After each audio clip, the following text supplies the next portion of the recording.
Sahabat Fresh Juice dimanapun Anda berada, sesaat lagi kita akan mendengarkan Fresh Juice Minggu 30 Mei 2021 bersama Pastor Pionius Hendy OFM Cup dari Sydney, Australia.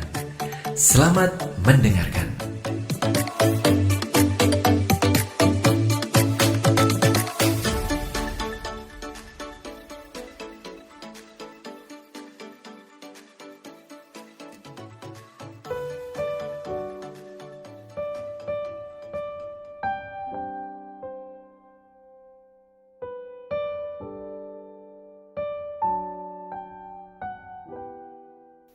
Halo, salam jumpa kembali para saudara-saudari terkasih, pendengar setia Fresh Juice dimanapun Anda berada. Apa kabarnya hari ini?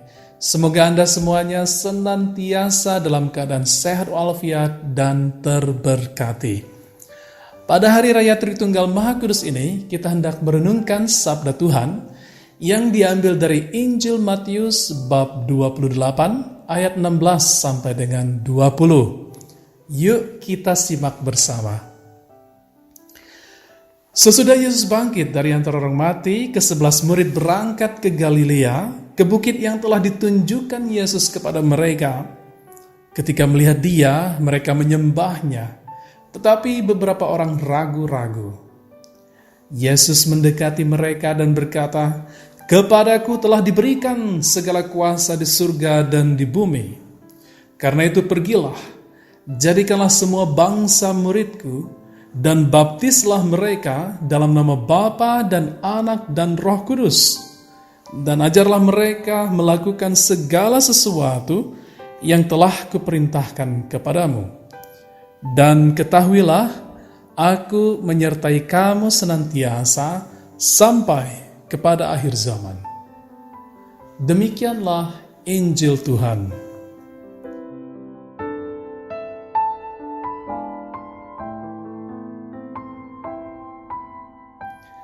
Para sahabat Daily Fresh Juice yang terkasih, jika ada orang yang pernah berkata kepada Anda, Yesus itu bukan Allah, maka perikop Injil hari ini sangat cocok untuk menjawabnya. Sebab perikop Injil Matius yang baru saja kita dengarkan tadi merupakan amanat agung dari Tuhan Yesus kepada para muridnya. Di bagian penutup Injilnya ini, Matius memberikan kesimpulan akhir dan tegas mengenai siapa sebenarnya diri Yesus. Saya ingin mengajak Anda untuk mengupas dan menghubungkannya dengan beberapa bagian dari kitab suci, tentu tanpa lepas dari konteksnya. Yang pertama, dalam bagian akhir Injilnya ini, Matius menegaskan kembali peristiwa kebangkitan Yesus. Dia dengan lugas memberikan kesaksian bahwa Yesus memang sungguh bangkit dari antara orang mati. Yesus bukan hanya bisa membangkitkan orang yang sudah meninggal, misalnya pemuda di Nain sebagaimana tercatat dalam Injil Lukas, atau membangkitkan Lazarus sebagaimana tercatat di dalam Injil Yohanes. Tetapi Dia juga adalah Putra Allah yang hidup.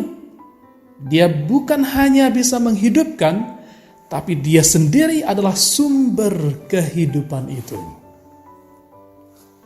Yang kedua, dikatakan bahwa para murid menyembah Yesus.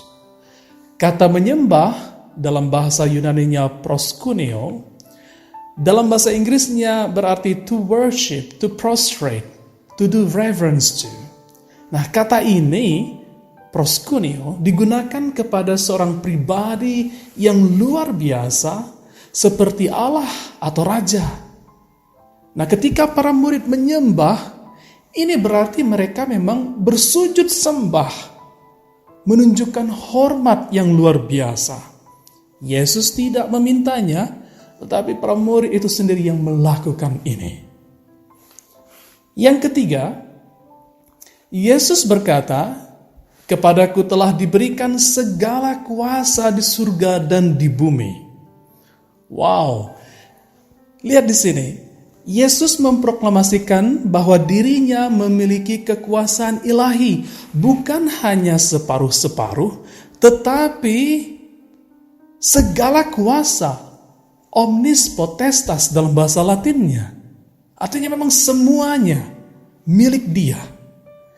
Sabda Yesus ini mengingatkan kita pada nubuatan dalam kitab Daniel bab 7 ayat 13 sampai dengan 14, di mana Daniel, sang visioner dalam perjanjian lama, melihat seorang anak manusia dilimpahi kekuasaan dan kemuliaan sebagai seorang raja yang kekal, dan kerajaannya tidak akan pernah musnah.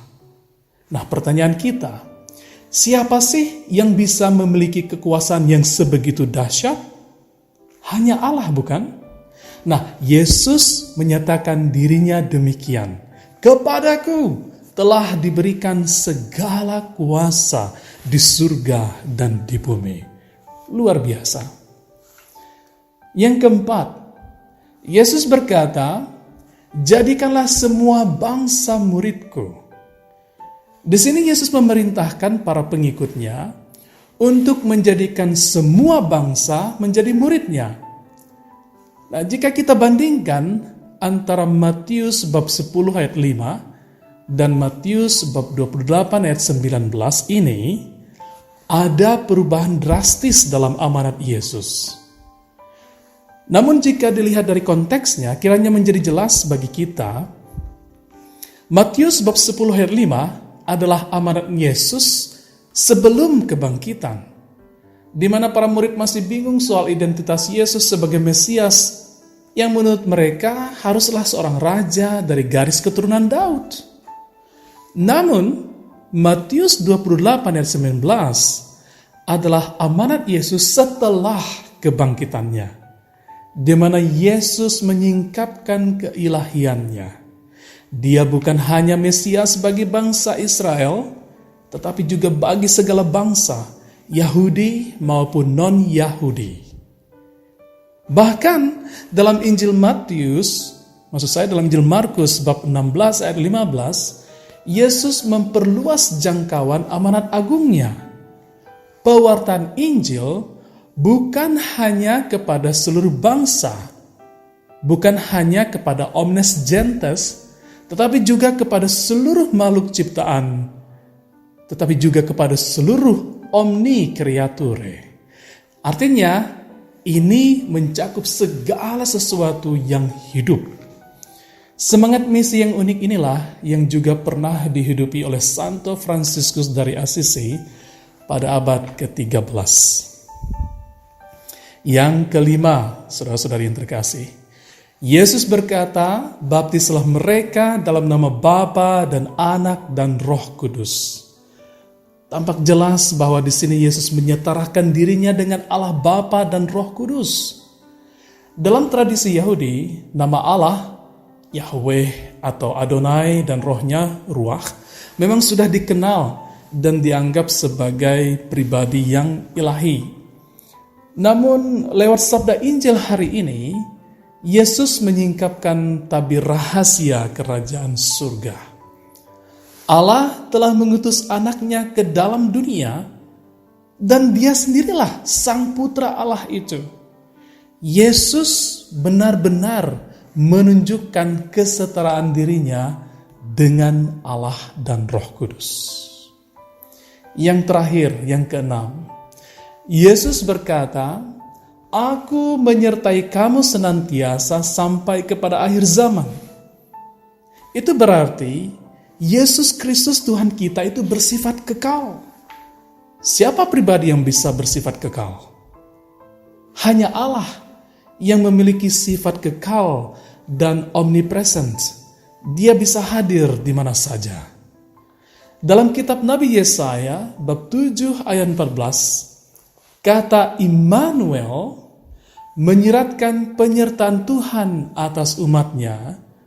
Dalam bahasa Ibrani, El berarti Allah dan Immanu berarti beserta atau bersama kita. Jadi Immanuel artinya Allah bersama kita. Kata ini juga muncul dalam permulaan Injil Matius bab 1 ayat 23 yang berisi nubuatan tentang kelahiran Mesias dan penggenapan kitab suci.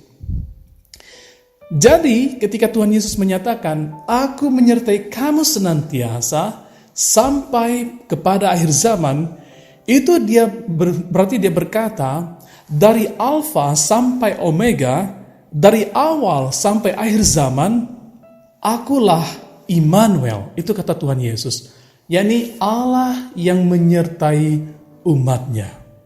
Dengan demikian, Yesus sama sekali tidak pernah mengatakan selamat tinggal atau selamat jalan kepada para muridnya, sebab dia memang Allah yang hidup untuk selama-lamanya. Nah, para saudara-saudari terkasih, kiranya sudah jelas ya posisi Tuhan Yesus dalam kepribadian Tritunggal. Saya tidak ingin masuk lebih detail pada pribadi Bapa dan Roh Kudus. Tapi yang jelas adalah bahwa amanat agung dari Tuhan Yesus ini ditujukan kepada saya dan Anda, agar kita sebarkan kepada banyak orang, agar mereka juga semakin mengenal Tuhan kita Yesus Kristus. Semoga dengan demikian semakin banyak jiwa-jiwa dimenangkan bagi kemuliaan nama Tuhan. Tuhan memberkati. Amin. Sahabat Fresh Juice, kita baru saja mendengarkan Fresh Juice Minggu 30 Mei 2021. Terima kasih kepada Pastor Pionius Hendy untuk renungannya pada hari ini. Sampai berjumpa kembali dalam Fresh Juice edisi selanjutnya. Jaga kesehatan dan salam Fresh Juice.